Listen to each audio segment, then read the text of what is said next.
इसे एक बुद्ध कहानी के माध्यम से समझते हैं कि किस तरह से आप दूसरों की मन की बातें जान सकते हैं, समझ सकते हैं। बहुत समय पहले की बात है। एक छोटा सा गांव था। उस गांव में 2 भाई रहा करते थे। बड़ा भाई अंधा था, जिस कारण वह हमेशा घर पर ही बैठा रहता था, और छोटा भाई खेती किया करता था। लेकिन खेतों में अधिक जानवर आने से पूरी फसलें नष्ट हो जाती थीं, जिस कारण छोटा भाई बहुत परेशान हो चुका था। तभी उसे एक तरकीब सूझी।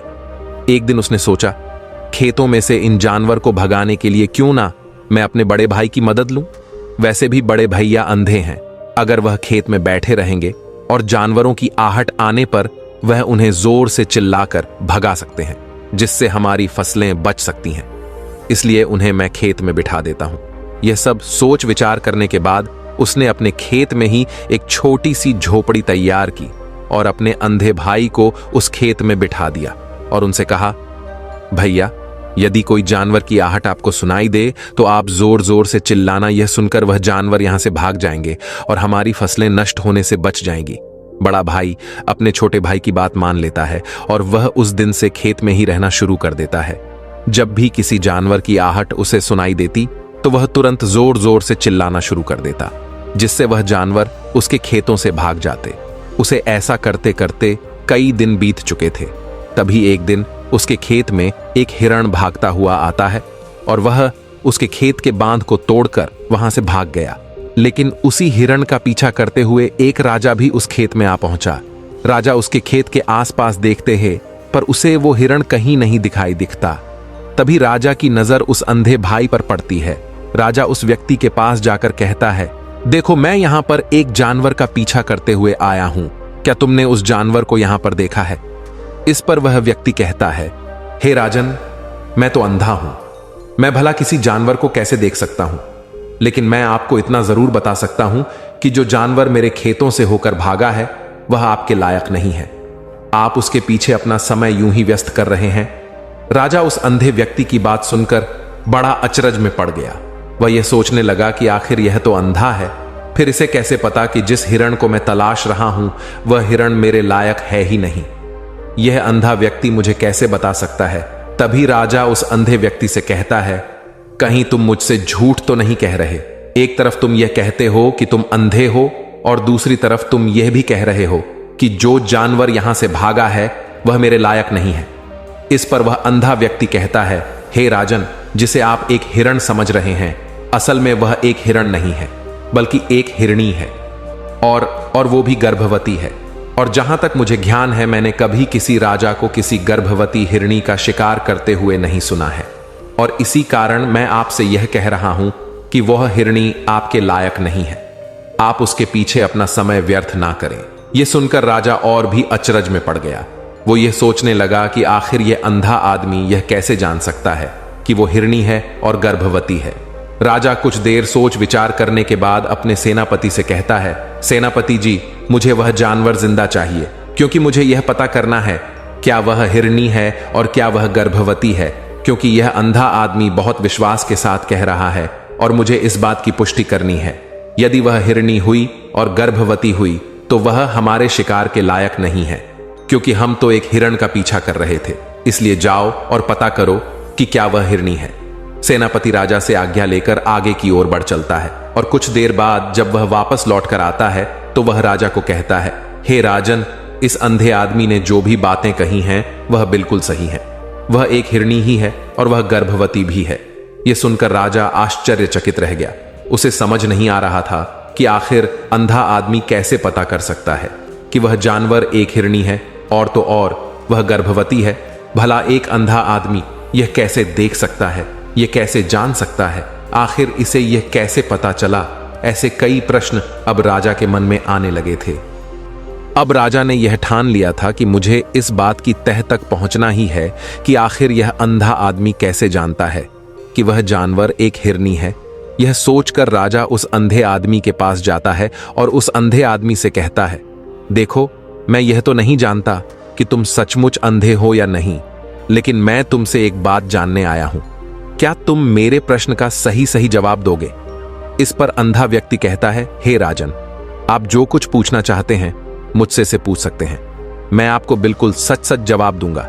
इस पर राजा कहता है, देखो, एक तो तुम कहते हो कि तुम अंधे हो, और दूसरी तरफ तुमने यह बता दिया कि जिस जानवर का पीछा मैं कर रहा हूं वह एक हिरनी है, और तो और वह गर्भवती भी है। आखिर तुम्हें यह कैसे पता चला?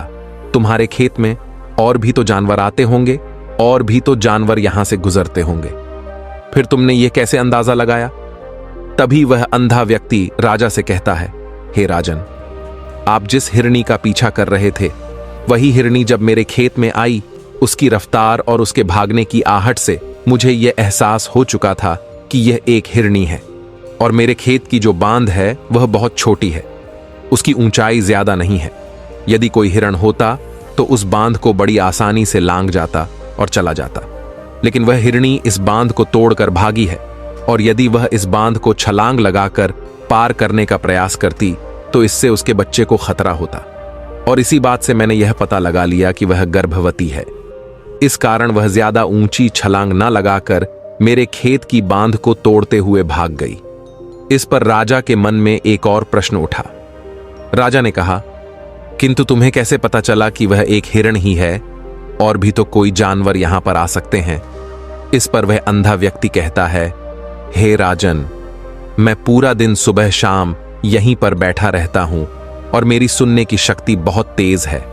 मैं यह बात जान जाता हूं कि कौन सा जानवर मेरे खेत में आया है, और उसी के आधार पर मैं जोर जोर से चिल्लाता हूं ताकि वह मेरे खेत से भाग जाए और मेरे खेत की फसलों को नष्ट ना कर पाए।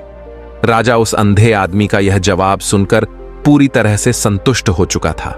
वह मन ही मन यह सोच रहा था कि आदमी भले ही अंधा हो, लेकिन यह तो बड़ा ज्ञानी मालूम पड़ता है, इस आदमी से कुछ ना कुछ तो काम निकलवाना ही चाहिए।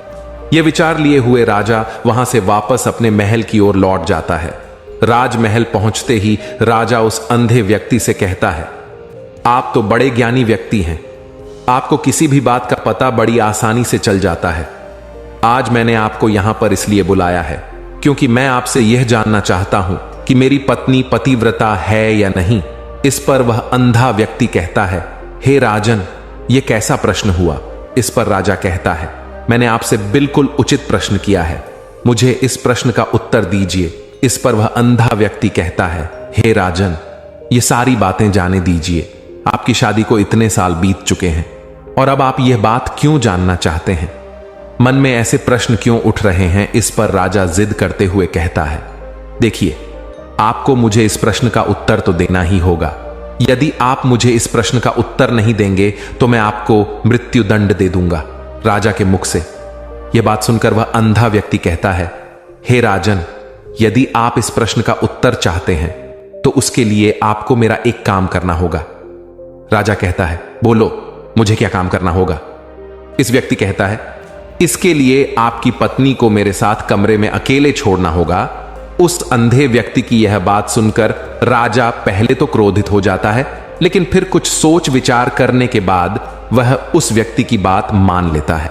और फिर राजा सेनापति से कहता है, सेनापति जी, इस व्यक्ति को और मेरी पत्नी को एक कमरे में कुछ देर के लिए अकेला छोड़ दे। सेनापति बिल्कुल वैसा ही करता है। अब राजा की पत्नी और अंधा आदमी एक कमरे में बंद हो चुके होते हैं।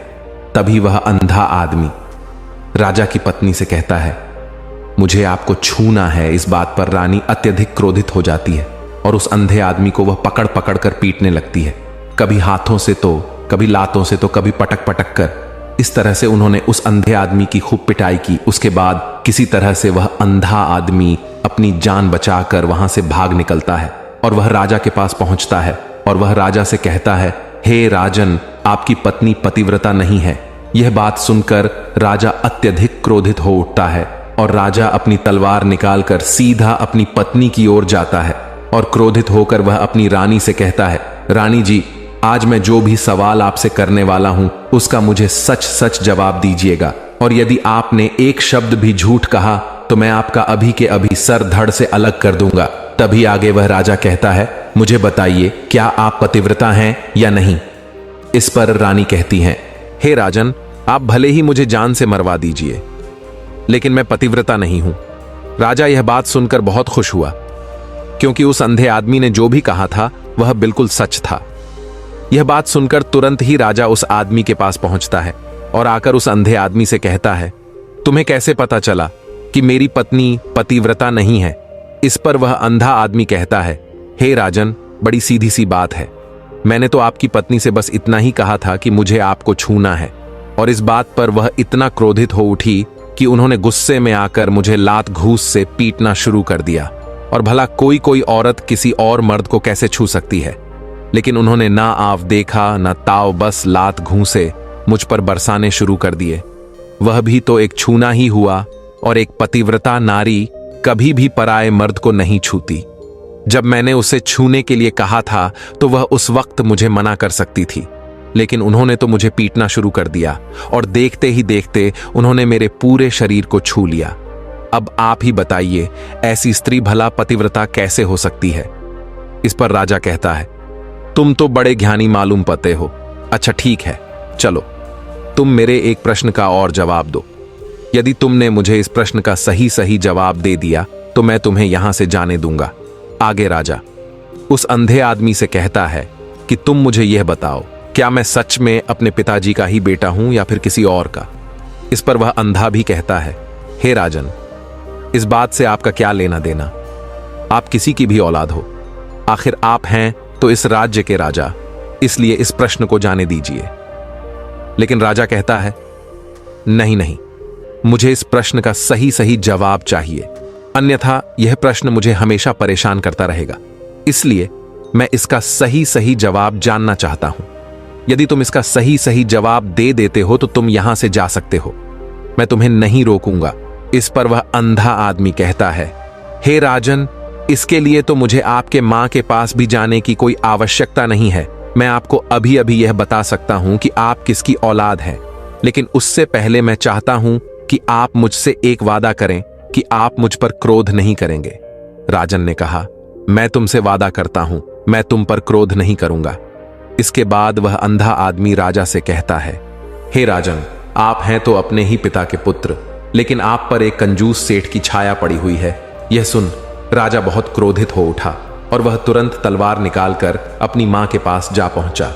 वह वहां पर पहुंचने के बाद अपनी मां से कहता है, मां, मुझे सच सच बताइए, क्या मैं अपने ही पिता का पुत्र हूं या नहीं? यदि आपने मुझे सही सही नहीं बताया तो वह यहीं पर अपने प्राण त्याग दूंगा। मुझे बताओ क्या सच है? इस पर उस राजा की मां कहती है, बेटा तू है तो अपने ही पिता का पुत्र, लेकिन तुम्हारे ऊपर एक कंजूस सेठ की छाया पड़ी हुई है। जब मैं एक बार नहाने के बाद अपना मुंह आईने में देख रही थी, तभी उस कांच के पीछे मुझे एक कंजूस सेठ नजर आता है और उसी की छाया तुम पर पड़ चुकी है।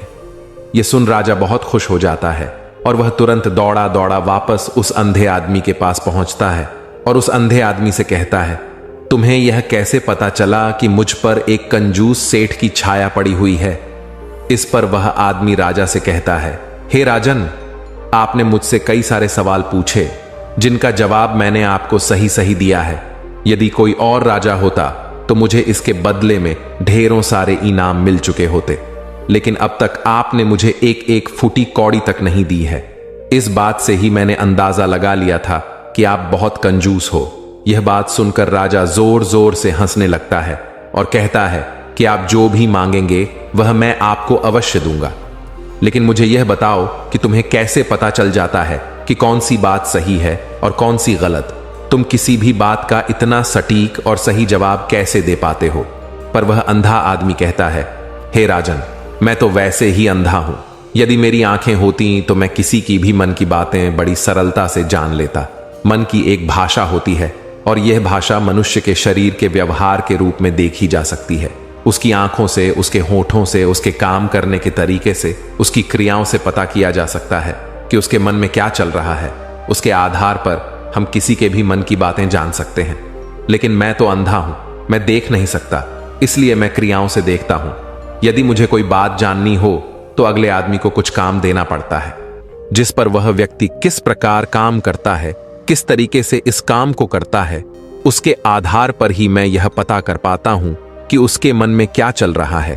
तभी वह राजा कहता है, तो क्या इसका अर्थ यह हुआ कि मैं भी किसी के मन की बातें जान सकता हूं? इस पर वह अंधा आदमी कहता है, हे राजन, अवश्य, आप भी किसी भी व्यक्ति के मन की बात जान सकते हैं, किंतु उससे पहले आपको अपने ऊपर एक काम करना होगा, और वह काम है अपने मन को शांत करना, अपने मन को वर्तमान में लाना होगा, जिसके लिए मैं आज आपको 3 तरीके बताने वाला हूं। और यह तीनों ही तरीके बड़े ही आसान और सरल है। किंतु हे राजन, उससे पहले आपको एक काम करना होगा, अपने मन को एकाग्र करना होगा। जब हम अपने मन को एकाग्र करते हैं, अपने मन को वर्तमान में लाते हैं, तो हम दूसरे के मन की बात जान सकते हैं, क्योंकि वह आदमी अभी भी अपने मन में वर्तमान में ही सोच रहा है, और हमें भी मन को वर्तमान में ही लाना होगा। तभी हम उसके मन की बातें जान सकते हैं। यदि हम अतीत में हुई घटनाओं के बारे में सोच रहे हैं, तो वह जो अगला आदमी वर्तमान में सोच रहा है, वर्तमान में अपने मन में बात कर रहा है, वह हम कैसे जान पाएंगे? क्योंकि हम तो अतीत की घटनाओं में डूबे हुए हैं। इसलिए किसी के भी मन की बात जानने के लिए सबसे पहले हमें हमारे मन को एकाग्र करना होगा, उसे वर्तमान में लाना होगा। आगे वह व्यक्ति राजा से कहता है, हे राजन, जो 3 तरीके मैं आपको बताने वाला हूं, इन 3 तरीकों से बड़ी आसानी से किसी के भी मन की बातें जान सकते हैं। उसके बाद वह अंधा आदमी राजा से कहता है, हे राजन, जो सबसे पहला तरीका है वह है आंखों पर ध्यान देना। किसी व्यक्ति से बात करते वक्त उसकी आंखों में देखना, उसकी आंखों पर ध्यान देना, जो सबसे ज्यादा जरूरी है, क्योंकि आंखें बोलती नहीं पर बहुत कुछ कह जाती हैं। यदि हम किसी व्यक्ति की आंखों के इशारों को समझना सीख जाएं, हम यह जान पाएंगे कि उस व्यक्ति के दिमाग में क्या चल रहा है, वह क्या सोच रहा है और अभी वह क्या करने वाला है। मेरे पास आंखें नहीं हैं, लेकिन मैंने अपने गुरु से यह विद्या सीखी है, क्योंकि बहुत सालों पहले मेरे पास आंखें थीं और मैं उस वक्त लोगों के मन की बातें केवल उनकी आंखों से ही जान लेता था। इसलिए यदि आप भी दूसरों की मन की बातें जानना चाहते हैं, तो आपको भी उनकी आंखों पर गौर करना चाहिए, जैसे कि उनका आकार कैसा है, वह कब, कहां और किधर देख रहे हैं। यदि उसकी आंखें यहां वहां घूम रही हैं, जब आप उससे बातें कर रहे हैं, तो यहां वह इधर उधर मोड़ रहा है, कभी ऊपर तो कभी नीचे या कभी आसपास, या फिर उसकी आंखें खुश नजर आ रही हैं या फिर आंखें निराश नजर आ रही हैं, जैसे कि चोर होता है। उसकी आंखों में जब हम देखते हैं तो हमें यह पता चलता है कि अगले आदमी ने कोई गलती की है। ठीक उसी प्रकार जब हम किसी चालाक व्यक्ति की आंखों में देखते हैं, तो आपको पता चलेगा कि उसकी आंखों में एक भाषा होती है, एक बहुत ही सीधा और आसान तरीका होता है। यदि आपको यह पता लगाना है कि सामने वाला व्यक्ति आपसे झूठ कह रहा है या फिर सही, तो आपको उसकी आंखों पर ध्यान देना अति आवश्यक है।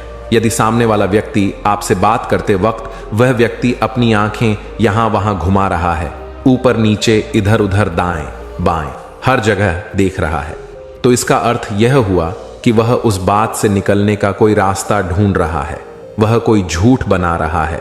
यदि सामने वाला व्यक्ति आपसे कुछ झूठ कहने का प्रयास कर रहा है, तो वह आपसे नजर नहीं मिलाएगा, वह यहां वहां देखेगा, ऊपर नीचे देखेगा, लेकिन वह आपकी आंखों में आंखें डालकर कभी नहीं देख पाएगा, क्योंकि उसे डर है कि यदि उसने आपकी आंखों में आंखें डालकर देखी तो उसका झूठ पकड़ा जाएगा और लोगों को सच्चाई का पता चल जाएगा। और इसी प्रकार कुछ और भी भाषाएं होती हैं। जब आप किसी की आंखों में आंखें डालकर यह देखना शुरू कर देंगे कि उसके हाव भाव क्या है, ठीक उसी प्रकार चेहरे के हाव भाव होते हैं, जिससे हम मन की बातें बड़ी आसानी से समझ सकते हैं, और इन्हें भी समझना बहुत जरूरी है। कभी कभी कोई व्यक्ति अपने चेहरे से जैसे आंख, होठ और बहुत से कुछ अलग अलग व्यवहार करता है। यदि आप किसी व्यक्ति के चेहरे में गौर करेंगे तो आप आसानी से समझ पाएंगे कि वह व्यक्ति निराश है, जब व्यक्ति बहुत उदास है, या फिर वह बहुत खुश है, या फिर उसे कोई बहुत बड़ा दुख है, वह अपने अंदर क्या महसूस कर रहा है। यह सारी बातें हम उसके चेहरे के हाव भाव से पता कर सकते हैं। फिर चाहे इंसान जुबान से कुछ बोले या ना बोले, लेकिन आप उसके चेहरे से सब कुछ पता कर सकते हैं। आगे व्यक्ति राजा से तीसरा तरीका बताते हुए कहता है, हे राजन, इसी प्रकार तीसरी भाषा भी है, अर्थात तीसरा तरीका भी है, और वह है हाथों के इशारे और शरीर का व्यवहार। मन की बात समझने के लिए हमें हाथ के इशारे और शरीर के व्यवहार को समझना बहुत आवश्यक है। कोई व्यक्ति जब बात करता है तो आपने देखा होगा कि वह अपने हाथों को हिलाता रहता है, अपने हाथों से इशारा करता रहता है। बातों के साथ साथ अपना शरीर का जो व्यवहार है अर्थात बॉडी लैंग्वेज, उसका भी पूरा उपयोग करता है, जिससे हमें यह पता चल पाता है कि वह व्यक्ति हमारी बातों पर कितना ध्यान दे रहा है और उसके मन में क्या चल रहा है। शरीर के व्यवहार को देखने के लिए उसके हाथ हिलाया, शरीर मटकाया और चेहरे पर बार बार हाथ लाने, हाथों का एक दूसरे से मसल, ऐसी बहुत सी क्रियाएं होती हैं। उस पर हमें ध्यान देना अति आवश्यक है। मन की बात को समझने के लिए हमें व्यक्ति के व्यवहार को भी समझना पड़ता है। यदि हम इन 3 तरीकों को सही तरीके से ध्यान देकर इन 3 तरीकों को अच्छे से समझ लेते हैं तो हम बहुत जल्दी किसी भी व्यक्ति के मन की बातें बड़ी सरलता और सहजता से जान सकते हैं।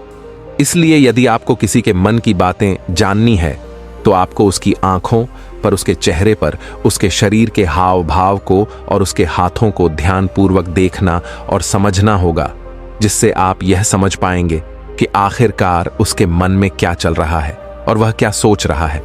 लेकिन उनसे पहले आपको अपने मन को एकाग्र करना होगा, शांत करना होगा और अपने मन को वर्तमान में लाना होगा। तभी आप उस व्यक्ति की इन सभी क्रियाओं पर ध्यान दे पाएंगे, उन्हें समझ पाएंगे। अन्यथा आप यदि अतीत की घटनाओं में व्यस्त हैं, भविष्य की योजनाओं में व्यस्त हैं, तो आप उस व्यक्ति के हाव भाव पर कभी ध्यान ही नहीं पाएंगे और ना ही आप कभी यह समझ पाएंगे कि आखिर उस व्यक्ति के मन में क्या चल रहा है, वह क्या सोच रहा है। आपने देखा होगा कि ऐसे कई बड़े संत महात्मा हैं जो बड़ी ही शांति से आपको देखते हैं और आपको देखकर ही यह बता देते हैं कि आपके मन में क्या चल रहा है, आप उनसे क्या जानने आए हैं। और इसका सबसे बड़ा प्रमुख कारण यही है कि वह आपको पढ़ सकते हैं, आपको समझ सकते हैं, आपकी मन की बातें जान सकते हैं, क्योंकि उनका मन एकाग्र है, शांत है और यही कारण है कि वह आपके मन की बातें बड़ी सरलता से समझ जाते हैं।